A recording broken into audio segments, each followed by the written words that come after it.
নমস্কার, নাগরিক মনে সবাইকে স্বাগত। পোস্টটি করেছেন বিজেপি নেতা ও আইনজীবী তরুণ জ্যোতি তিয়ারি। তার প্রশ্ন, আক্ষেপ। আমরা যারা আইনজীবী তারা বিভিন্ন মামলায় মক্কেলদের হয়ে লড়ি, সেটা আমাদের পেশাগত দায়িত্বের অংশ।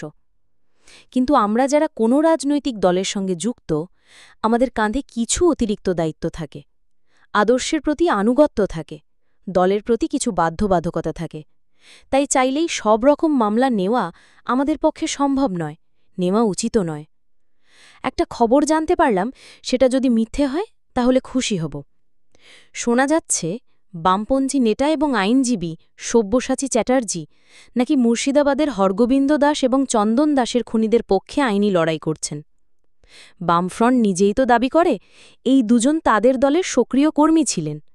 তাহলে প্রশ্ন উঠছে, সেই দলেরই এক শীর্ষ নেতা এবং আইনজীবী কিভাবে তাদের দলের কর্মীদের হত্যাকারীদের পক্ষ নেন? কেবল কিছু টাকার জন্য, নাকি আদর্শবাদ বলে যতটা চিৎকার করেন সবটাই আসলে ভান? যদি এই খবর মিথ্যে হয় তাহলে দয়া করে তা খণ্ডন করুন।